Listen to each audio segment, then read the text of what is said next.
मशिदीवरील loudspeaker बाबत मुंबई उच्च न्यायालयानं मोठा निकाल दिलाय। आवाजाच्या विरोधात तक्रार आल्यास पोलिसांनी दखल घ्यावी असं न्यायालयानं म्हटलेलं आहे।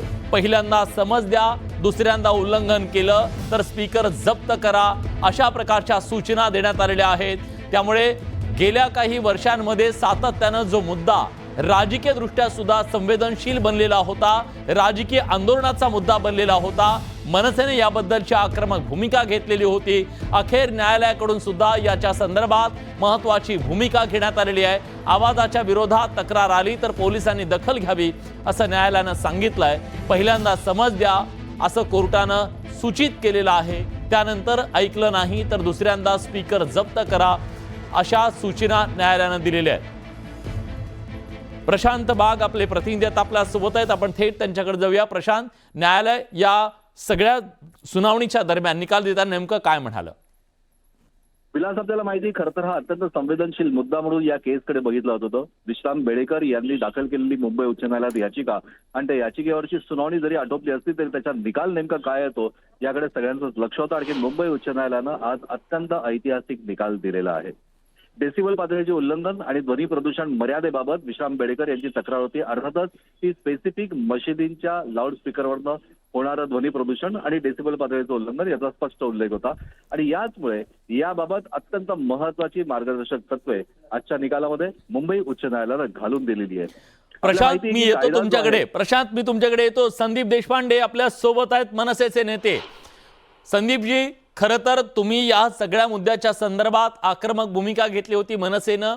आज न्यायालयानं दिलेला हा निर्णय तुमच्यासाठी, तुमच्या भूमिकेच्यासाठी तो सकारात्मक आहे का आणि तुम्ही या निर्णयाचं स्वागत करताय का?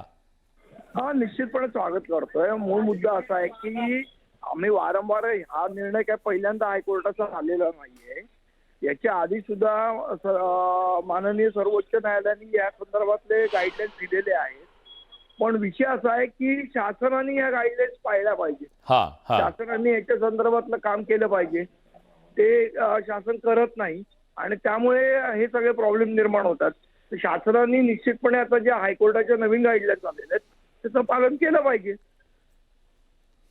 बरं, पण आता यानंतर मग तुम्ही याची अंमलबजावणी व्हावी याच्या संदर्भात काही पावलं उचलणार आहात, आवाज उठवणार आहात? निश्चितपणे या संदर्भातले जो निर्णय आहे तो सन्मान्य राष्ट्रपती घेतील आणि ते जे आदेश देतील त्याप्रमाणे आम्ही त्याची निश्चितपणे अंमलबजावणी करू। पण काही दिवसांपूर्वी जितके तुम्ही आक्रमक होतात या मुद्द्याच्या बद्दल, अगदी तुम्ही आक्रमक आहोत ना, हनुमान चालीसा ते आंदोलन सुद्धा तुम्ही केली होती, हनुमान चालीसा वाचू आम्ही वगैरे वगैरे। माझं तेच म्हणणं आहे की त्यावेळेला आम्ही सांगितलेलं की शासनाने याच्या संदर्भात निर्णय घेतला पाहिजे। ठीक आहे, त्यावेळेला उद्धव ठाकरेंचं सरकार होतं, पण आता तर भारतीय जनता पक्ष आणि एकनाथ शिंदेचं सरकार आहे, तर त्याच्या संदर्भातली अंमलबजावणी त्यांनी केली पाहिजे। पण तेव्हा तुम्ही खूप आक्रमक होतात, आता थोडेसे मवाळ झालात अशी टीका करतात विरोधक तुमच्यावर। नाही, मला असं वाटतं आक्रमक व्हायचं म्हणजे काय करायचं, जाऊन कोणाची डोकी फोडायची का? नाही, डोकी फोडायची नाहीत, आक्रमकपणे तो मुद्दा मांडणं जे उद्धव ठाकरेंच्या वेळेस तुम्ही करत होता। हायकोर्टाने निर्णय दिलाय आणि त्याचं जर राज्य सरकार पालन करणार आहे की नाही करणार आहे याचं पहिलं उत्तर राज्य सरकारने केलं पाहिजे, त्याच्यानंतर आम्ही योग्य तो निर्णय घेऊ त्याच्या संदर्भातला। ठीक आहे, धन्यवाद। तुम्ही न्यूज लोकमतशी बोललात त्याबद्दल। तर आता मुंबई उच्च न्यायालयानं आज एक ऐतिहासिक असा निकाल दिलेला आहे मशिदींवरच्या लाऊडस्पीकरच्या बद्दल। प्रशांत, हा मुद्दा केवळ मशिदींवरच्या लाऊडस्पीकर बद्दल आहे की एकूणच मंदिरांवरच्या सुद्धा असेल किंवा दुसऱ्या ठिकाणच्या लाऊडस्पीकर बद्दल आहे? पाहिजे याचा तांत्रिक गोष्टी आपल्याला म्हणता येईल की मशिदींवरच्या लाऊडस्पीकरचा त्रास होतो आणि ध्वनी प्रदूषण आणखीन त्याचा उल्लंघनाचा त्रास होतो आहे, अशी याचिका होती विश्राम बेडेकर यांची। त्यामुळे हा स्पेसिफिक निकाल जो आहे तो या केसशी संबंधित आहे आणि याच्यामध्ये सगळ्यात महत्वाचा जो आहे की महाराष्ट्र पोलीस कायद्याचा कलम 136 नुसार महाराष्ट्र सरकारला याच्यामध्ये जप्तीचे अधिकार आहे, आणखीन त्याचबरोबर ठीक आहे प्रशांत, मी तुम्हाला थांबवतोय। नितेश राणे आपल्या सोबत आहेत, मंत्री आहेत। नितेशजी, स्वागत आहे तुमचं। मुंबई उच्च न्यायालयानं आज जो निर्णय दिलेला आहे मशिदींवरच्या भोंग्यांच्या संदर्भातला तो निकाल, त्याच्यावरची तुमची पहिली प्रतिक्रिया काय? नाही, न्यायालयाच्या निर्णयाचं मी प्रामुख्याने स्वागत करतो। राज्यामध्ये हिंदुत्ववादी विचाराचं सरकार आहे आणि आम्ही आम्हाला ह्या बोंग्यांच्या संदर्भात वारंवार हिंदुत्ववादी संघटनांच्या माध्यमातून आणि हिंदू समाजाकडून तक्रार सातत्याने येत असतात. आता न्यायालयाच्या निकालाची 100% अंमलबजावणी करण्याचं काम आमच्या सरकारचं आहे. मी सगळ्यांना आश्वस्त करतो की सरकार म्हणून आमचे आदरणीय देवेंद्र फडणवीस साहेबांच्या नेतृत्वात आम्ही ह्या पद्धतीच्या निर्णयाची 100% अंमलबजावणी आमचं सरकार करेल. शेवटी कायदा हा सगळ्यांसाठीच आहे. आपण डॉक्टर बाबासाहेब आंबेडकरांच्या कायद्यानुसार संविधानाच्या अनुसार जगणारे आपण सगळेजण आहोत आणि म्हणून यापुढे न्यायालयाचं कोणीही अवमान करेल तर त्याला कडकची कडक शिक्षा देण्याची भूमिका आमचे सरकार निश्चित पद्धतीने घेईल. नितेशजी तुम्ही सोबत राहाच. आपल्या सोबत आमदार अबू आझमी सुद्धा आहेत, सपाचे नेते आहेत.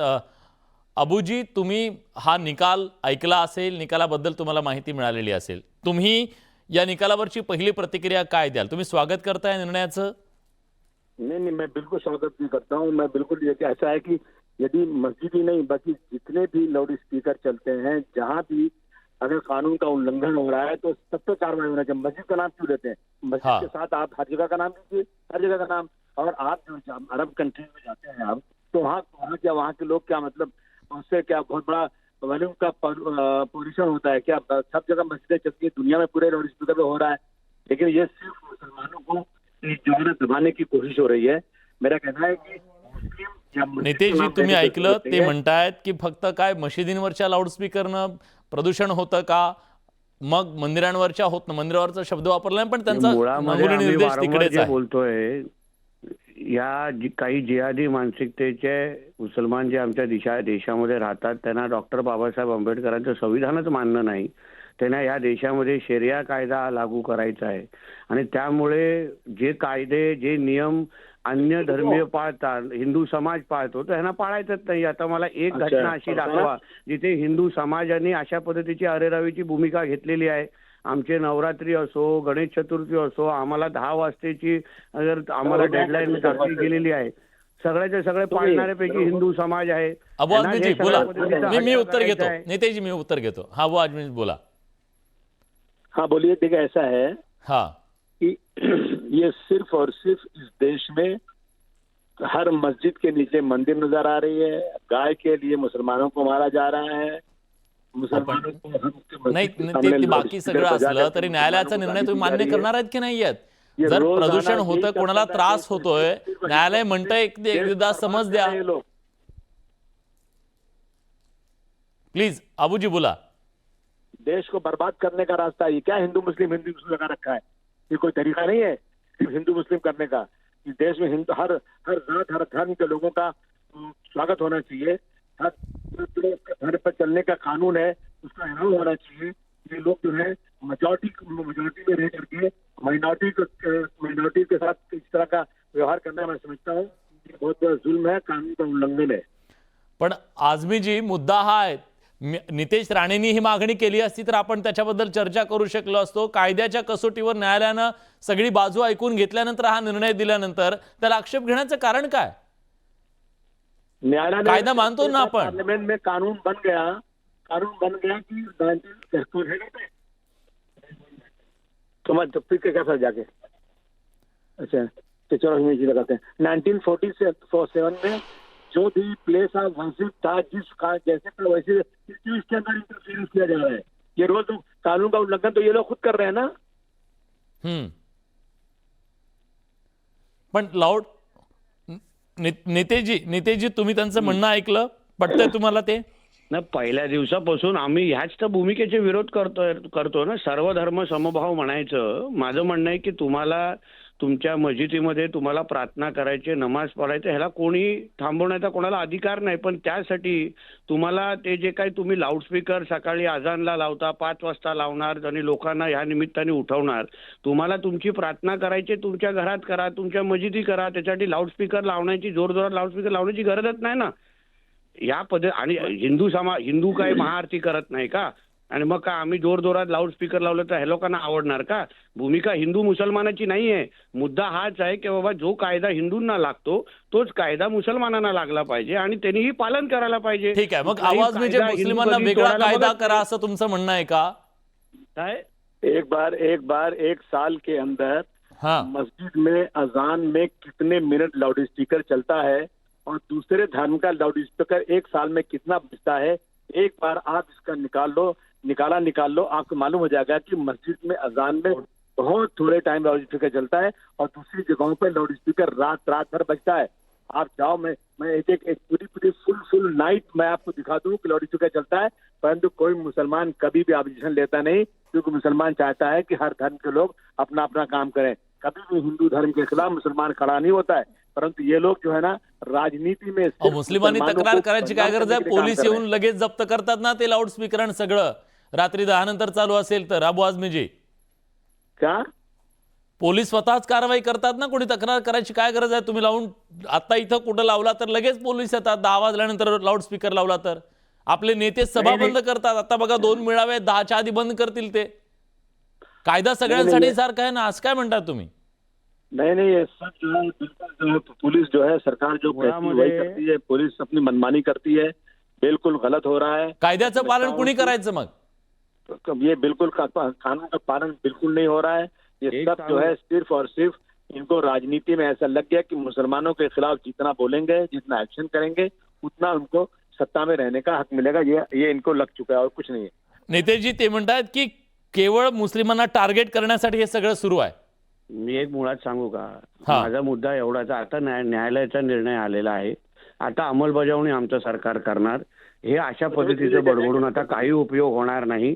आता जो न्याय हा देश संविधानाने चालतो, हा देश डॉक्टर बाबासाहेब आंबेडकरांच्या कायद्याने चालतो. हा शरिया कायदा इथे लागू नाहीये, म्हणून इथे ही सगळी नाटकं आणि ही सगळी बडबड काही उपयोग होणार नाही. इथे आता यापुढे न्यायालयाच्या 100% निर्णयाची अंमलबजावणी आमचं सरकार करेल. आता कोणी अगर न्यायालयाचं उल्लंघन केलं तर त्यांना जेलची हवा खायला लागेल, हे लक्षात ठेवावं. मग अशा पद्धतीची बडबड करून आमच्या देशात बडबड करायची, मग जाऊन पाकिस्तान बांगलादेशमध्ये जाऊन करा, तिथे ऐकणारे 4 लोक असतील. आमच्या हिंदू राष्ट्रामध्ये इथे ह्या सगळी बडबडची काही उपयोग नाही. अशी मानसिकता म्हणजे देशामध्ये राहायचं आणि देशाचेच कायद्यांचे उल्लंघन करायचं, याच्या विरोधात आम्ही बोलतोय ना. देश के लिए समर्पण किया हुआ है.